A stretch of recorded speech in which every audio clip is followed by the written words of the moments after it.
The morning sun rose over the golden fields of Harvest Moon like it had for the past 50 years. Children ran through the wheat fields on their way to school, while their parents prepared for another day of farming.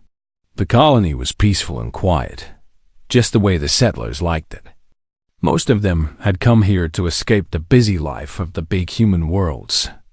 They wanted fresh air, open spaces, and a simple life growing food for the galaxy. Maria Santos walked her daughter Elena to the school bus stop. Elena was 7 years old and loved living on the farm. She always talked about the baby animals and the pretty flowers that grew in their garden. Maria smiled as Elena ran to join her friends at the bus stop.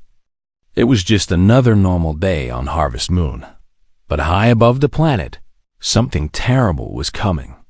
The Zephyrian warships dropped out of faster-than-light travel at the edge of the system. There were 50 of them, all painted in dark red and black. The Zephyrians were tall, strong aliens who had ruled this part of space for thousands of years. They had sharp teeth, thick skin, and loved to fight. They thought they were better than all other species in the galaxy. Commander Vex stood on the bridge of the lead ship. He looked down at the peaceful human planet and felt angry. These humans were spreading too fast through space. They were taking up room and using resources that belonged to older, better species like his own. It was time to teach them a lesson. Begin the attack, Vex ordered his crew. Make sure every human world sees what happens to those who forget their place. The Zephyrian ships opened fire without warning. Bright energy beams shot down from space and hit the colony's small defense stations. The few human patrol ships tried to fight back, but they were too small and weak. Within minutes, all of Harvest Moon's defenses were destroyed. Down on the planet, people heard loud explosions and saw bright flashes in the sky. Parents grabbed their children and ran to the emergency shelters. But the Zephyrians were not targeting military bases anymore. They were targeting schools, hospitals, and homes. Alana's school bus never made it to the school. A Zephyrian fighter ship shot it with an energy cannon. Elena and 23 other children died instantly. Maria heard the explosion from her farmhouse and ran outside. She saw smoke rising from where the bus had been hit. She screamed her daughter's name and ran toward the smoke. But another energy beam hit the ground near her feet and threw her backward. All across the planet, the same horrible things were happening. Zephyrian soldiers landed in dropships and went from house to house. They killed every human they found, men, women, children, and old people. They burned the farms and destroyed the hospitals. They wanted to make sure no one survived to tell what happened. The colony's governor sent desperate messages to other human worlds. This is Harvest Moon. We are under attack. They are killing everyone. Please help us. But the nearest human military base was 3 days away. There was no time for help to arrive. Dr. James Park was working at the colony hospital when the attack began. He tried to save the people who were hurt in the first bombing, but then Zephyrian soldiers broke down the hospital doors. They shot the patients in their beds and killed the doctors and nurses. Dr. Park hid in a supply room and watched through a crack in the door as the aliens murdered everyone in the hospital. The Zephyrians made sure to record everything they did. They wanted other humans to see what happened when a species challenged their power. They sent videos of burning homes and dead families to every human communication network in the galaxy. They wanted all humans to be afraid. Sarah Chun was Earth's representative to the Galactic Council. She was in her office on the council station when the first reports came in. At first, she could not believe what she was hearing. Then the videos started arriving. She watched in horror as she saw human children being killed and homes being burned. Chun called for an emergency meeting of the Galactic Council. The council was made up of 12 different alien species who were supposed to keep peace in the galaxy. They had been around for 3,000 years and thought they were very wise and important. the council members gathered in the great chamber. There were the tall, thin Veltar with their blue skin, the short, round Korkani with their thick fur, the insect-like Thrax with their clicking voices, and 10 other species, all old and powerful. Chun stood before them with tears in her eyes. "The Zephyrian Empire has attacked Harvest Moon without warning," she said. "They are murdering innocent civilians, children, families, everyone. This is not a military action. This is mass murder. We need the council to act now." The council members talked among themselves in quiet voices. Finally, the Veltar representative spoke. "We condemn this attack in the strongest terms. It violates all laws of civilized warfare." "Condemning is not enough," Chun shouted. 2 million people are dying while we sit here talking. Send ships. Stop this." But the other species shook their heads. The Kolkani representative said, "Military action requires a unanimous vote of all council members. This has never happened in our history. We will place economic restrictions on the Zephyrian Empire." The Threx representative clicked. "This will show our displeasure." Chun stared at them in disbelief. "Economic restrictions? They are committing genocide, and you want to stop buying their products?" The council voted for the economic restrictions. It was the strongest action they had ever taken, and they seemed proud of themselves. But Chun knew it meant nothing. The Zephyrians would laugh at such weak punishment. 3 hours later, the last message came from Harvest Moon. It was from Dr. Park, still hiding in the hospital supply room. "This is the last transmission from Harvest Moon Colony," he whispered into his emergency communicator.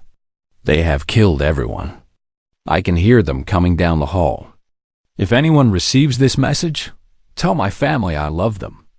Tell everyone what the Zephyrians did here. Make them remember." The transmission ended. Harvest Moon went silent forever. Sarah. Chun walked out of the council chamber while the representatives were still congratulating themselves on their strong response. Outside in the hallway, she stopped and looked out the window at the stars. Somewhere out there, 2.3 million humans were dead, and the galaxy's most powerful organization had responded with economic restrictions. For the first time in her diplomatic career, Chun understood that humanity was truly alone in this galaxy. When the monsters came for them, no one would help. They would have to help themselves. 3 months passed after the Harvest Moon attack, and something strange happened. The humans just disappeared. Not physically. Human colonies were still there. Human ships still traveled through space. But humans stopped coming to alien worlds to trade. Human diplomats stopped attending council meetings. Human merchants, who used to be everywhere in the galaxy, simply vanished from alien spaceports. Ambassador Korath of the Zephyrian Empire smiled when he heard the reports. He was a tall, fierce-looking alien with red skin and sharp teeth. He had been one of the people who planned the Harvest Moon attack, and he was very pleased with the results. "You see?" he told the other council members. "Humans have learned their lesson. They know their place now. Sometimes a strong hand is needed to maintain order in the galaxy." The other alien species seemed relieved. Many of them had been worried that humans were expanding too quickly through space. Now it looked like the human expansion had stopped. The attack on Harvest Moon had done exactly what it was supposed to do. It had made humans afraid. The Voltar representative, a tall blue-skinned alien named Zealous, nodded slowly. "Perhaps this unfortunate incident will prevent larger conflicts in the future. Sometimes harsh lessons must be taught. But they were all wrong about what the humans were really doing. In the Sol system, far from alien eyes, the biggest military buildup in human history was taking place. Every human warship in the galaxy was quietly moving towards secret meeting points. Cargo ships carried weapons and supplies between human worlds. Factories that used to make farming equipment and household goods were now making missiles and armor. Admiral Marcus Webb stood in the command center of Earth's largest space station. He was a tall, gray-haired man who had spent his whole life in the human military. He had fought pirates and defended colonies, but he had never seen anything like what was happening now. "Status report," he said to his staff. Captain Lisa Rodriguez looked at her computer screen. "All fleet units are in position, sir. We have 847 warships ready for deployment. The industrial worlds have produced enough ammunition for a full campaign. And, sir," she paused, "volunteer numbers are still climbing." Webb nodded grimly. That was the most amazing part of all this. When news of Harvest Moon spread through human space, something incredible happened. Millions of humans volunteered to join the military. Not just young people, parents, grandparents, teachers, doctors, farmers. Everyone wanted to fight. Dr. Ann Foster was one of those volunteers. She had been a hospital administrator on New Geneva, living a quiet life with her husband and 2 children. But when she saw the videos from Harvest Moon, she remembered something her grandfather had told her about old Earth wars. "Sometimes," he had said, "good people have to become terrible to stop something worse." Foster left her family and joined the military as a medical officer. She was assigned to a battle fleet that would attack Zephyrian worlds. When her husband asked why she was leaving her safe job to go fight aliens, she showed him a picture from Harvest Moon. It was Elena Santos lying dead next to her burned school bus. "Because someone has to," Foster said simply. The aliens had no idea what humans were capable of when they were really angry. They thought humans were weak because human society was peaceful and gentle. They did not understand that humans could choose to stop being peaceful and gentle. The human government had a secret meeting in an underground bunker on Earth. All the human colony leaders, military commanders, and government officials were there. They talked for 3 days about what to do next. Some people wanted to try diplomacy again. They wanted to ask the Galactic Council to punish the Zephyrians properly. Others wanted to hit back hard and fast, to show the galaxy that humans would not be victims. President Harrison was an old woman who had spent her whole career trying to keep peace between humans and aliens. She had always believed that problems could be solved by talking. But when she saw the videos from Harvest Moon, something changed in her. "The Galactic Council has shown us what their protection is worth," she said to the room full of leaders. "Nothing. We asked for help, and they gave us economic restrictions. Our people are dead, and the Council thinks a strongly worded letter will bring them back." She stood up and looked at everyone in the room. "The Zephyrians wanted to teach us a lesson. They succeeded. They taught us that we can only depend on ourselves. They taught us that in this galaxy, only the strong survive. They taught us that sometimes mercy is a luxury we cannot afford." The vote was unanimous. Operation Reckoning was approved. Meanwhile, the Zephyrians were planning their next attack.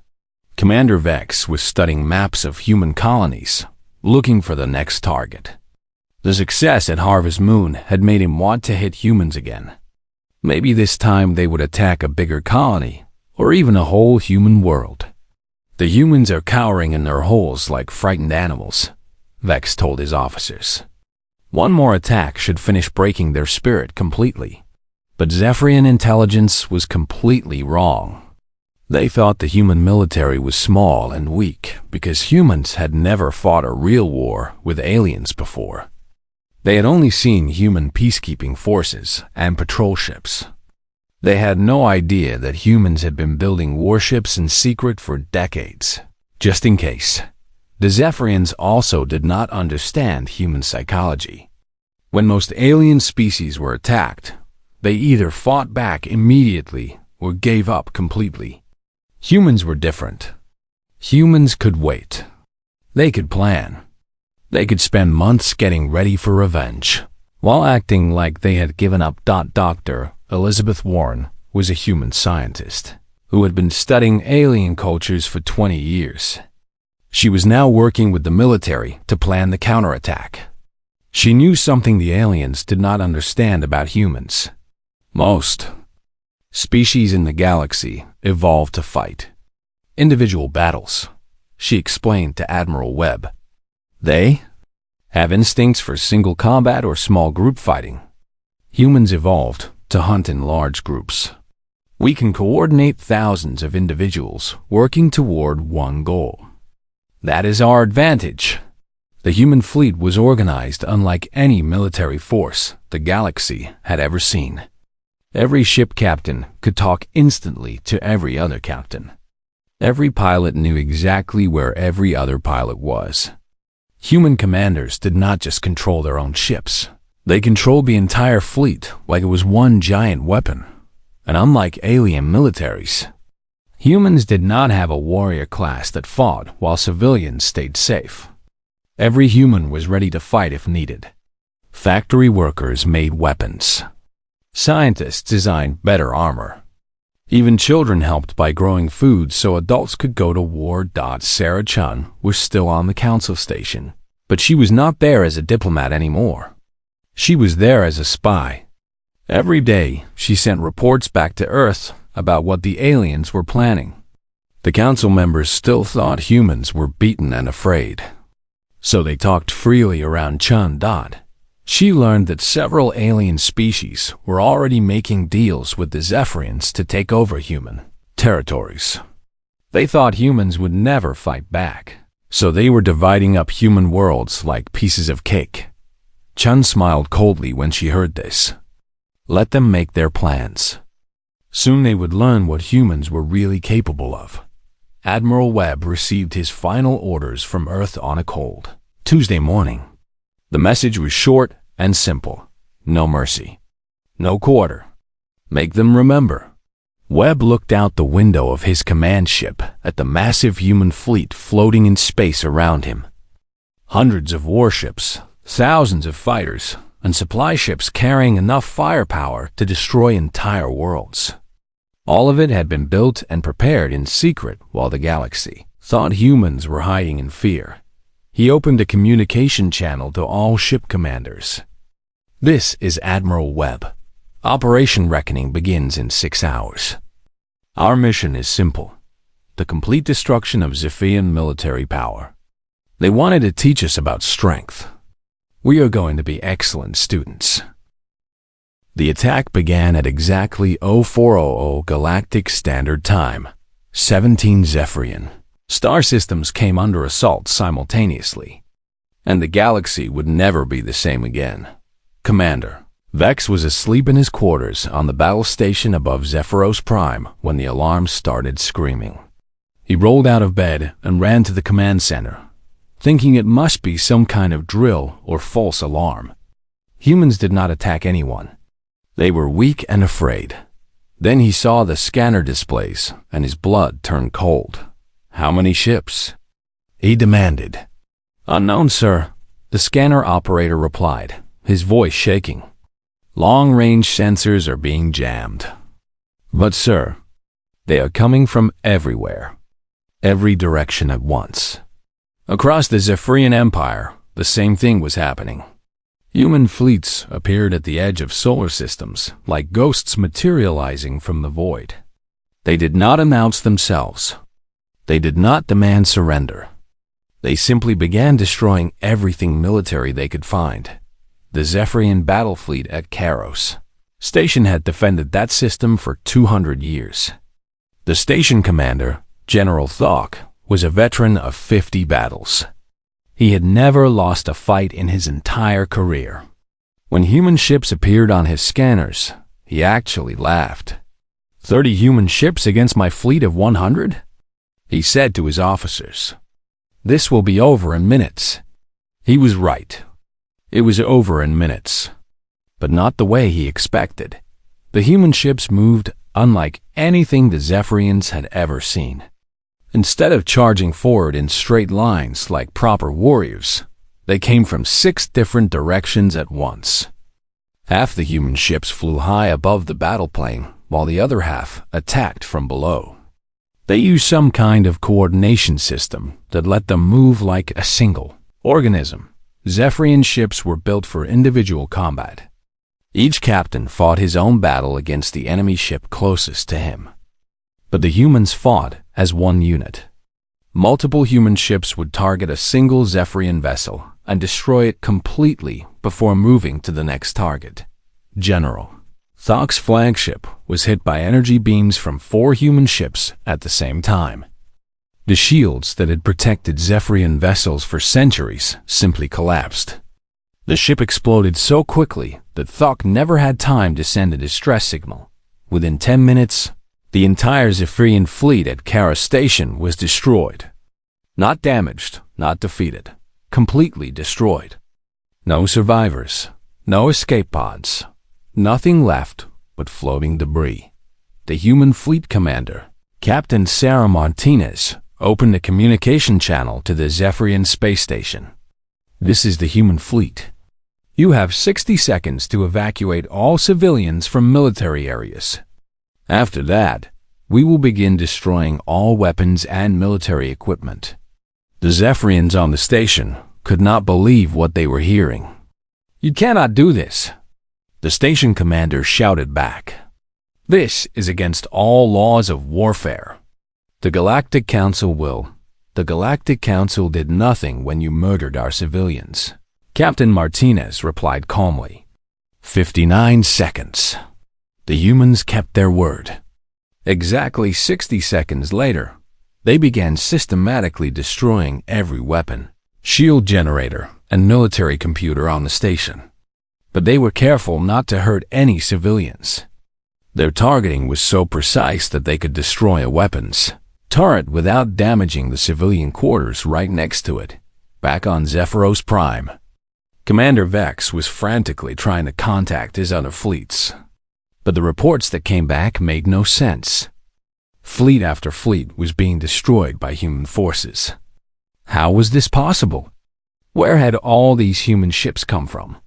Sir, his communication officer said, we are receiving a transmission from the Galactic Council. They want to speak with you immediately. The council meeting was chaos. Representatives from 12 different species were all talking at once, trying to understand what was happening. The humans had been silent and afraid just yesterday. Now they were destroying the most powerful military force in the galaxy. Ambassador Korath of the Zephyrian Empire was no longer smiling. His red skin had turned pale and his hands were shaking. You must stop them, he demanded of the other council members. Invoke the mutual defense treaties. Send your fleets to help us. But the other species were not eager to fight. The Veltar representative, Zealous, studied the battle reports with growing concern. The humans were not just winning, they were winning easily. Their ships used weapons and tactics that made all existing military doctrine obsolete. Perhaps, Zealous said carefully, we should attempt diplomatic contact with the human forces. Surely they will listen to reason. Sarah Chun walked into the council chamber at that moment. She had not attended a meeting for 3 months, and the other representatives were surprised to see her. She looked different somehow, hotter, colder. Ambassador Chun, Zealous said, relief obvious in his voice. Thank goodness you're here. We need you to contact your military and ask them to stop this attack. The council is prepared to negotiate a peaceful solution. Chun looked around the room at all the alien faces staring at her. 3 months ago, these same beings had sat here and watched videos of human children being murdered. They had responded with economic restrictions. The Zephyrian Empire chose to demonstrate that civilians are legitimate military targets, she said in a voice as cold as space. Humanity has learned this lesson thoroughly. She turned and walked out of the chamber, ignoring the shouts and questions behind her. The human attack continued with mechanical precision. On the planet Zarkith, the Zephyrian army had built a fortress that was supposed to be impossible to capture. It had energy shields, underground bunkers, and automated defense systems. The human ground forces bypassed it completely. Instead of attacking the fortress, they used orbital bombardment to destroy every power plant, communication tower, and supply depot within 100 kilometers. Then they simply waited. After 3 days without power or supplies, the Zephyrian soldiers surrendered, but the humans were not interested in prisoners. They destroyed the fortress completely and left. The Zephyrian soldiers were free to go, but they no longer had any weapons or equipment. They were no longer a military threat. This pattern repeated across the entire Zephyrian Empire. Human forces did not try to conquer territory or rule alien populations. They simply eliminated every piece of military equipment and every military installation they could find. The galaxy watched in amazement and terror. The peaceful, gentle humans had become a force of destruction that made the Zephyrians look like children playing with toys. Emperor Catholic, ruler of the Zephyrian Empire, finally understood what was happening. The humans were not trying to defeat his empire in battle. They were trying to destroy his empire's ability to fight anyone, ever again. He sent desperate messages to the Galactic Council, begging for help. But the council members were too busy studying the human attack methods to respond. They were all wondering the same thing. If the humans could do this to the Zephyrians, what could they do to everyone else? Dr. Elizabeth Warren was aboard Admiral Webb's flagship, watching the battle reports come in. As a scientist, she was fascinated by what she was seeing. Human forces had destroyed more enemy ships in one day than most species destroyed in entire wars. How were we doing this? She asked Admiral Webb. Webb looked at the tactical displays showing human fleets across 17 star systems. "We are not fighting like aliens fight," he said.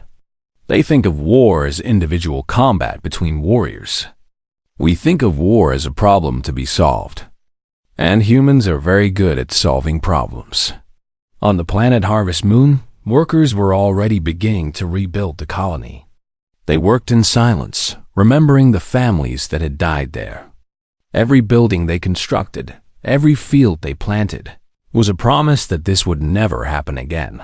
The Zephyrian Empire was learning what that promise meant. Their mighty fleets, built over centuries, were being swept away like dust. And the humans showed no signs of stopping.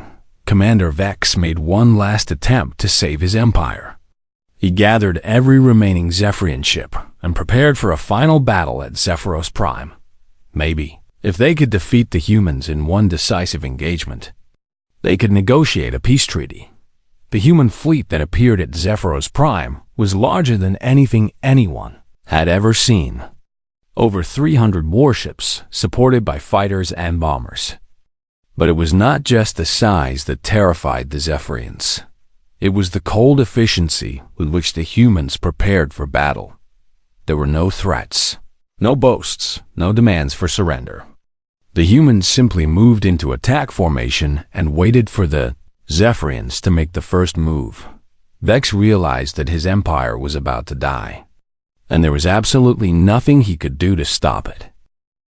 The final battle for Zephyros Prime began with silence. Commander Vex stood on the bridge of his flagship, surrounded by the last remnants of the once mighty Zephyrian fleet. Below them, their homeworld waited in fear. The humans had arrived like a plague of metal death. Over 300 warships floated in perfect formation, their weapons pointed at the heart of the Zephyrian Empire. But they did not attack immediately. They waited, as patient as hunters watching their prey. "Sir," Vex's communication officer said nervously, "the humans are sending a message." Admiral Webb's face appeared on the main screen. He looked older than his years, with gray hair and tired eyes. But those eyes held something that made Vex's blood run cold. Absolute determination. "I am Admiral Marcus Webb of the Human Defense Force," he said calmly. "You have one opportunity to surrender unconditionally. Lay down your weapons and prepare to be taken into custody." Vex laughed, though it sounded more like a growl. "Surrender? To humans?" We are Zephyrians. We have ruled this space for 1,000 years. We do not surrender to anyone." "Very well," Webb replied. The transmission ended. What happened next would be studied in military academies across the galaxy for generations to come.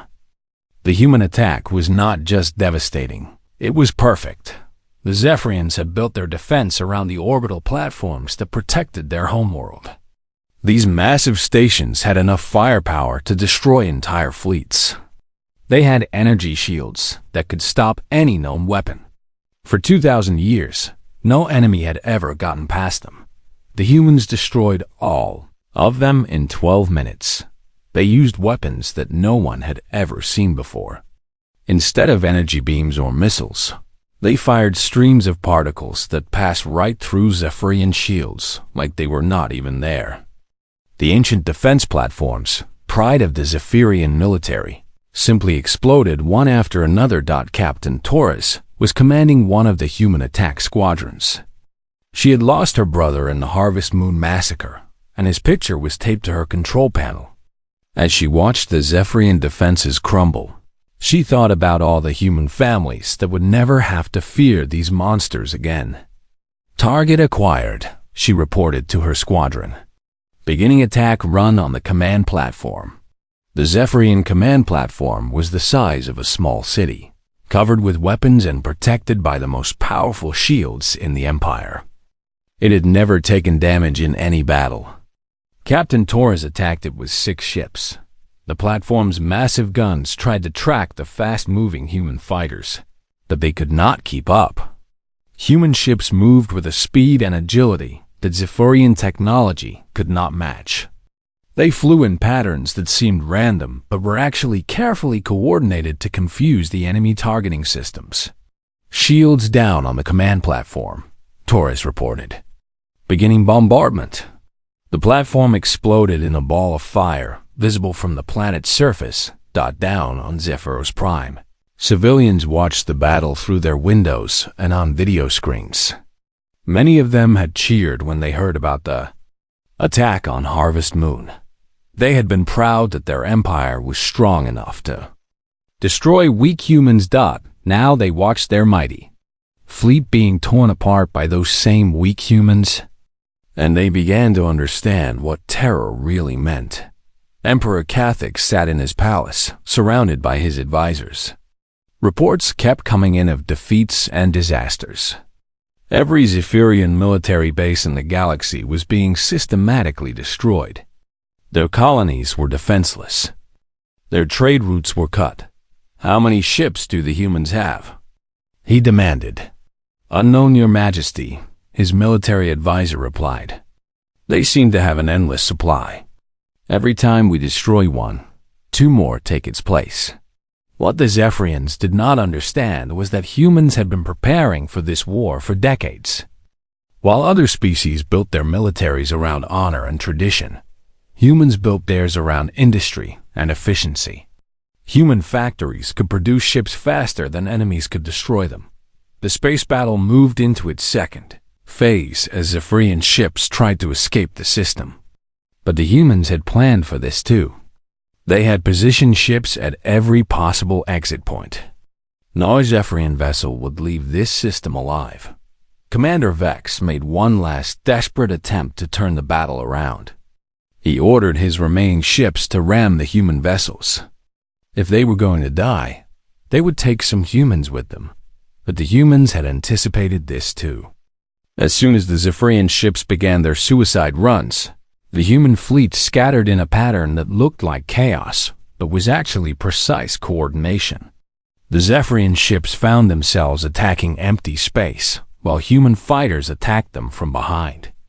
"This is impossible," Vex whispered as he watched his fleet die around him.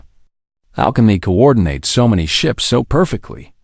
Dr. Elizabeth Warren was monitoring the battle from Admiral Webb's flagship. She had studied alien military tactics for 20 years, and she finally understood why the humans were winning so easily. "They think like individuals," she explained to the Admiral. "Each Zephyrian captain makes his own decisions and fights his own battle. But we think like a hive mind. Every human ship is part of one giant weapon system. It was true. Human ships were connected by communication systems that let them share information instantly. When one ship detected an enemy, all ships knew about it immediately. When one ship was damaged, others moved to protect it automatically. The entire fleet operated like a single organism with hundreds of bodies.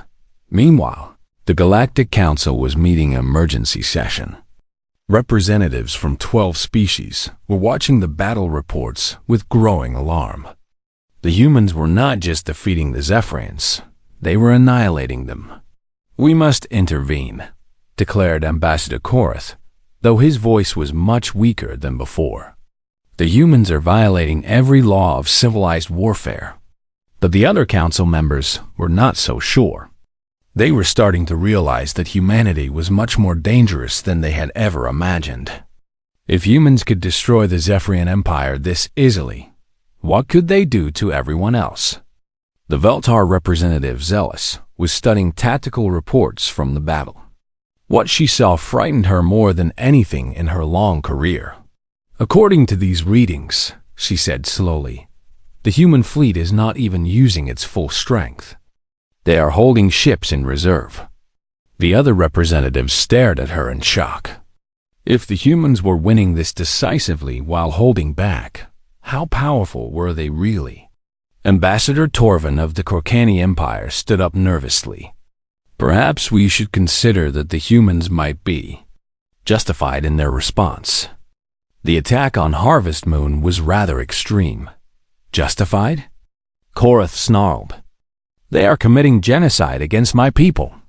"No," said a new voice from the chamber entrance. Everyone turned to see Sarah Chen walking in. She looked different from the diplomat they remembered. Harder, more dangerous. "We are not committing genocide," Chen said calmly. "We are eliminating military threats. Zephyrian civilians are unharmed. Your military, however, no longer exists." She walked to the center of the chamber and looked around at all the alien faces staring at her. "You want to know what genocide looks like?" She continued. "Watch the videos from Harvest Moon. 2.3 million civilians murdered in their homes, their schools, their hospitals. That is genocide. What we are doing is justice. The Council cannot allow this to continue." Korath shouted. "We demand that you order your military to stop immediately." Chun smiled, and it was not a pleasant expression. "The Council had its chance to stop this 3 months ago. You chose economic sanctions instead. Now you get to live with the consequences of your weakness." She turned to leave, then paused and looked back. "Oh, and Ambassador Korath? Your empire formally surrendered 15 minutes ago. Emperor Kathik is requesting terms for the protection of Zephyrian civilians. We have agreed to those terms." The chamber erupted in chaos as representatives shouted questions, but Chun was already gone. Back at Zephyros Prime, the battle was over. The mighty Zephyrian fleet was nothing but debris floating in space. Their orbital defenses were destroyed. Their homeworld was defenseless. Admiral Webb opened a communication channel to the planet. "This is Admiral Webb to Emperor Kathik. Your military forces have been eliminated. Prepare for occupation forces to land and begin the dismantling of all remaining military equipment." Emperor Kathik appeared on the screen. He looked like he had aged 20 years in one day. "What do you want from us?" he asked quietly. "Your empire is dissolved as of this moment," Webb replied. "Your military is disbanded permanently. Your territory will be administered by human forces until we determine it is safe.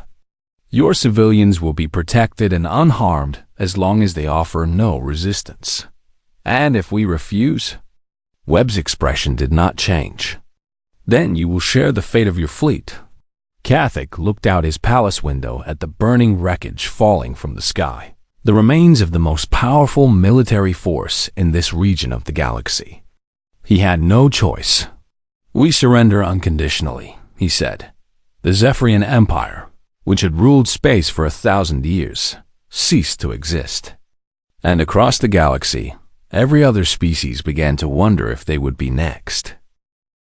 5 years had passed since the fall of the Zephyrian Empire, and the galaxy was a very different place. Sarah Chun stood at the window of her office on the space station above Earth, looking out at the steady stream of ships coming and going. Trade ships from dozens of different alien species brought goods to human ports. Diplomatic vessels carried ambassadors who wanted to negotiate new treaties with humanity. Everything was peaceful and orderly, but it was a peace built on fear. Chun was no longer ambassador to the Galactic Council. She was now Secretary of Galactic Affairs for the Human Federation, a new title that made her the most powerful diplomat in known space. The old council still existed, but it was a shadow of what it had once been. Most species preferred to deal directly with humanity rather than waste time with the council's bureaucracy. Her assistant knocked on the door. "Ma'am, the delegation from the Threx Collective is here for their appointment." Chun nodded. "Send them in." 3 insect-like aliens entered her office. Their leader, Ambassador Clicks, bowed deeply, something Threx had never done for humans before the war. "Secretary Chun," Clicks clicked nervously. "The collective wishes to renew our trade agreement for another 5 years. We also hope to discuss expanded protection for our merchant vessels in the Outer Rim territories." "Of course," Chun replied, gesturing for them to sit. "Human patrol fleets will continue to protect Threx shipping lanes as long as you maintain peaceful relations with human colonies." It was the same conversation she had every week with different species. They all wanted the same thing: protection. The galaxy had learned that human military power was absolute, but it had also learned that humans were fair rulers. As long as aliens did not threaten human interests, they were safe and prosperous under human protection. The Threx delegation left after signing their agreement, bowing again as they departed. Chun watched them go and thought about how much had changed. Before the war, the Threx had barely acknowledged that humans existed. Now, they practically worshipped human military power across the galaxy. Former Zephyrian territory was thriving under human administration. The planets that had once been oppressed by Zephyrian rule were now free to govern themselves, as long as they followed basic human laws about treatment of civilians and peaceful trade. Administrator Johnson walked through the rebuilt capital city of Zephyros Prime, checking on the progress of reconstruction. The city had been badly damaged during the final battle, but human engineering teams had rebuilt it better than before. The new buildings had better power systems, cleaner water, and safer construction. The Zephyrian civilians who lived there seemed content with their new situation. They had jobs, food, and security, things that had not always been guaranteed under their old empire. More importantly, they no longer lived in fear of their own military, pressing them into service for endless wars. "How are the integration programs going?" Johnson asked his assistant, a young Zephyrian woman named Kira. "Very well, sir," she replied. "Most of our people appreciate the stability. The older ones who remember the empire sometimes complain, but the younger generation prefers human rule." It was true. Young Zephyrians had grown up hearing stories of how their empire had murdered innocent civilians and been destroyed for it. They wanted no part of their ancestors' warrior culture. They preferred human ideas about peaceful cooperation and individual rights. But not everyone in the galaxy was happy with the new order on the council station. The remaining representatives met in their great chamber, but it felt empty and meaningless. Only 6 species still sent regular delegates. The others had withdrawn from council activities to focus on their bilateral relationships with humanity. Ambassador, zealous of the Veltar, sat in her chair and looked around at the nearly empty chamber. The council that had once ruled the galaxy was now just a social club for species that were too proud to admit they no longer mattered. "We must do something," she said to the few delegates who were present. "Humanity has made the council irrelevant. They control trade, military affairs, and diplomacy. What is our purpose anymore?" Ambassador Torvin of the Korkani, now much older and grayer than before the war, sighed deeply. "Our purpose is to serve as a reminder of what happens when good people do nothing while evil acts are committed." The other delegates shifted uncomfortably. They all remembered the vote 5 years ago when they had responded to the Harvest Moon massacre with economic sanctions. They had thought they were being wise and moderate. Instead, they had shown the galaxy that they were weak and useless. "Perhaps," Zealous suggested, "we could approach humanity about rejoining the council. If we could convince them to work within the traditional framework." "They already told us what they think of our traditional framework," Torvin interrupted. "And they were right. We failed when people needed us most." Meanwhile, on the rebuilt world of Harvest Moon, preparations were underway for the 5th anniversary memorial service. The colony was larger and more prosperous than it had ever been before the attack. But the memorial remained its emotional center. Maria Santos walked slowly through the memorial garden, carrying flowers for her daughter Elena's marker. Elena would have been 12 years old now, but she remained forever 7 in her mother's memory. Maria had remarried and had 2 more children, but she came here every week to remember. The memorial was beautiful and heartbreaking. It had 2.3 million markers, one for each person killed in the attack. Families came from across the galaxy to visit, not just human families, but alien families whose loved ones have been saved by the human military response to Zephyrian aggression. A young Veltar couple was standing near Elena's marker, reading the inscription. Their own child had been killed in a Zephyrian raid on their homeworld years before Harvest Moon. When they heard about the human memorial, they had traveled halfway across the galaxy to pay their respects. "Excuse me," the Veltar woman said to Maria. "Was this your daughter?" Maria nodded, not trusting herself to speak. "Our son died in a similar attack," the woman continued. "We never had justice for his death. But your people made sure this could never happen again."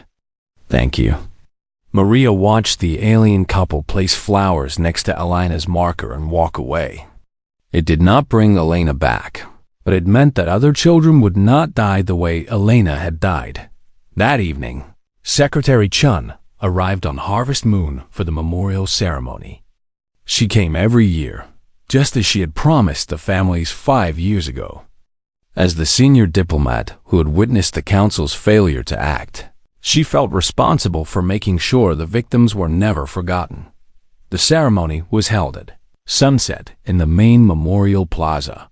Thousands of people gathered, survivors, families, military personnel, and representatives from friendly alien species.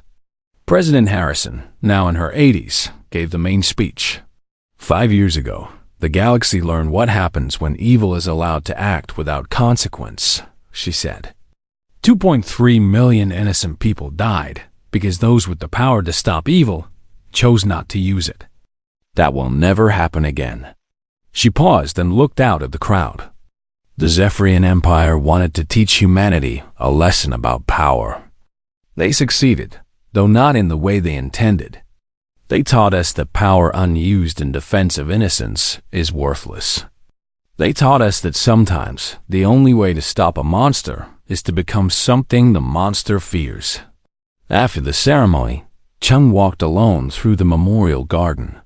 She stopped at a section dedicated to the children who had died. Elena Santos, Tommy Rodriguez, Kira Patel, and thousands of others. Their faces smiled from holographic displays. Forever young and innocent. Admiral Webb found her there, standing in the soft glow of the memorial lights. He was retired now, but he came to every anniversary ceremony. They stood together in comfortable silence for a few minutes. "Do you ever regret what we did?" Chun asked quietly. Webb considered the question carefully. "I regret that it was necessary. he said finally. "But I do not regret doing it. Look around you. The galaxy is more peaceful now than it has been in centuries. Children sleep safely because monsters know there will be consequences for hurting them." Chun nodded. It was true. The galaxy had fewer wars now, not because people had become more moral, but because everyone understood what would happen to them if they started killing civilians. Human fleets patrolled the space lanes, protecting traders and colonists from pirates and aggressors. It was not the peace of justice that diplomats had dreamed of. It was the peace of superior firepower. But it worked. A week later, Chen received a message that made her smile. It was from a human colony in the Andromeda Reach, far from the old Zephorian territory. The colonists reported that a group of alien pirates had approached their system, seen the human flags on their ships, and immediately left without making any threats. The message ended with a simple line: "Thanks for making the galaxy a safer place." Chung leaned back in her chair and looked out at the stars. Somewhere out there, human ships were patrolling trade routes and protecting colonies. Human diplomats were negotiating treaties and solving disputes. Human engineers were rebuilding worlds and helping alien species develop better technology. The old galaxy, where the strong preyed on the weak while the powerful did nothing, was gone forever.